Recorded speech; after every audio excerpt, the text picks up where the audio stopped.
Hey, it's Frank from Rodeo Rewind, and I am with like our original Rodeo Rewind friend, Rob Gann, and we've tried to interview you multiple times, and every single time something goes wrong. You'll sabotage, yes. We are. Yeah. But it's great. Being in Cumberland is awesome because there's always something exciting happening in Cumberland, Maine at the rodeo because it's the end of the season. Yeah, it is. It's an exciting time of year. The contestants are pushing for spots to make it to the finals, whether it be the circuit finals or we even have some people here Tough Cooper's here trying to make the NFR. I mean, we've seen people here in previous years come here and that made the push to send them to Vegas. So. Yeah, right. J.C. Morris last year pretty much got Rookie of the Year here. Yeah. And sewed the deal up right here. And rode his bull here and finished the deal. Yep. Yeah, and then the circuit. So much excitement around the circuit finals. You know, and I know we're trying to get to a circuit finals just because it's really it's the heart and soul, I think, of rodeo. Well, the circuit system really is what makes the PRCA unique, and it makes it, the cowboys that honestly can't make an honest run at the NFR. Maybe they work for a living or whatever it be. It's their goal to make the circuit finals, and why not? There's a lot of money up for grabs, prizes, awards, and then if they do good there, they get a chance to go to Colorado Springs NFR Opens. So sure, it's a big deal to people. Now you're a barrelman. Yes, sir. You're a clown, and I think there's pressure on you, right? Because you have to you have to be funny, and you have to keep people safe. How much is it? Do you think there's pressure on being funny? Oh, well, I mean, I'm trying to entertain, obviously, and every crowd's different.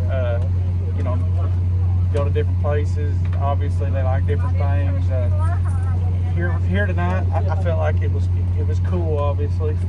So the people were kind of more huddled up than really active, and you got to try to figure out a way to pull that extra little bit out of them. There is pressure, sure.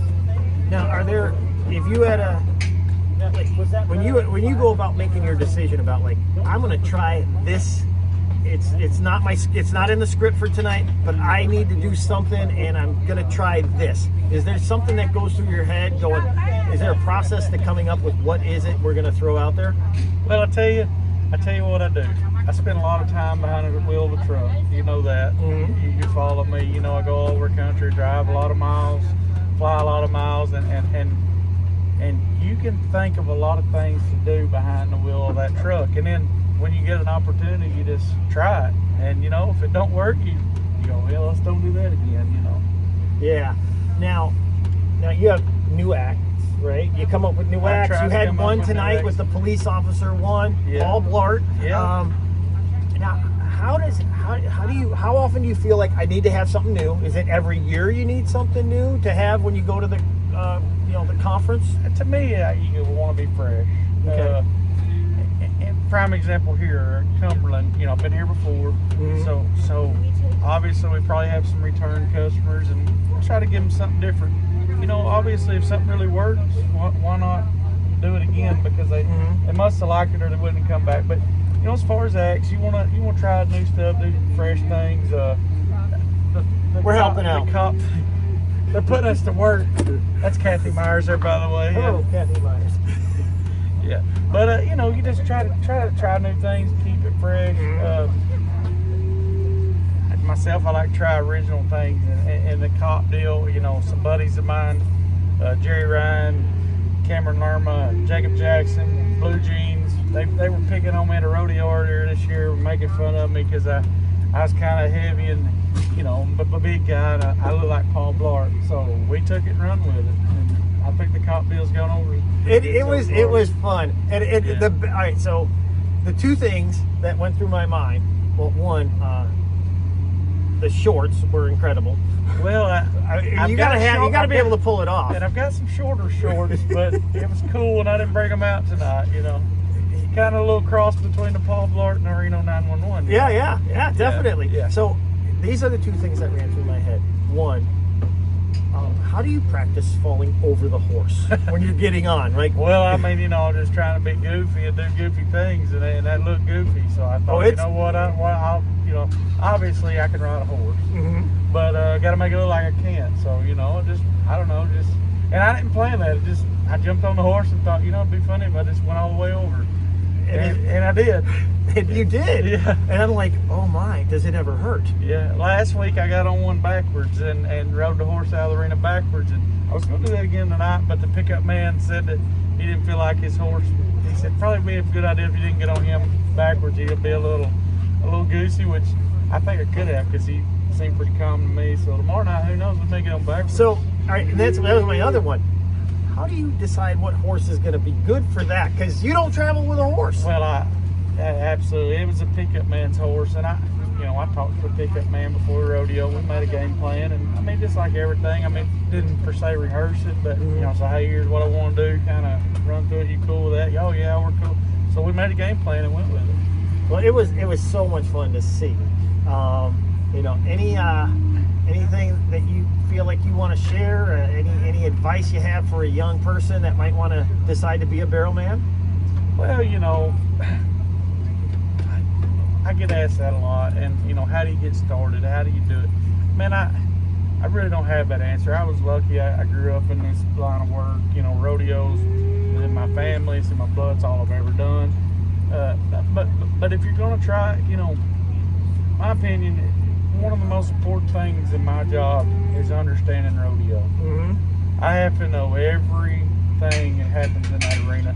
So, go work for somebody, and I don't mean go work and be a barrel man. Go work for a rodeo company, learn what's going on, learn what happens in a rodeo, because it's my job to fill in the dead spots. I mean, yes, I have scheduled times on the production, but it's also my time to fill in the spots. And the only reason I know them spots are coming is because I've been doing it long enough and I see them coming. Again, back to what I'm saying, get to know rodeo. You got to understand rodeo, and no classroom or no school can teach you that. Get out there and work.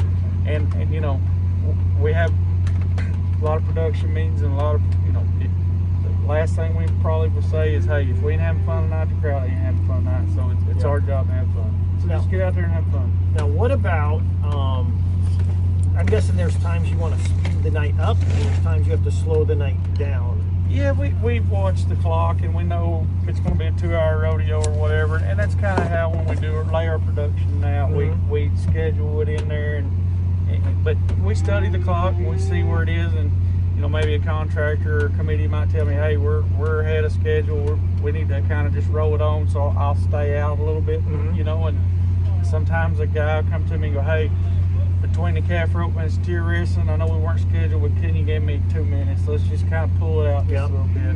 Okay. So, and then I guess the last one, I think one of the most odd and unique experiences this summer was when we were. They're doing an interview. I'm sorry, but you're guys. in. It's all good. We were in Texas. We go to the Cowboy Channel, and you were on the Cowboy Channel while we were at the Cowboy Channel, and I just thought that was our first opportunity to have organic humor happen, and it was just so fun. Yeah, and I think it was fun because we knew you. Yeah, it has been cool. It's been fun. I tell you, it's been cool following y'all's story, and you followed mine. Goshen, Connecticut. Y'all, this was a dream for y'all. Y'all really got started, and I think y'all had interviewed maybe one person prior there, and then we met, and we've really followed one another's journey, and it's been great. So for you to send me that video of you being down there, that was cool. Yeah. It was fun, and really, like, the first interview Anthony did was for his school television channel for the news, right. And he's and then it was like, what am I going to do in the summer? And then I think we talked to you in Goshen, and I'm like, we're going to do a channel. Yeah. And it really has been great. Yeah. And we, so I thank you for that. And it's fun to just have follow you and feel like we know him. And I appreciate it. And you're good for sport, and we talk about it a lot, me and you personally. And, you're trying to put a positive light on the rodeo and what it means, and that's worth a lot. It is and a I good thank y'all sport. for that, and for being a good dad, and making a fan and that. Yeah. Well, thank you so much. Yes, and we'll see you tomorrow night. That'll work. See y'all, guys.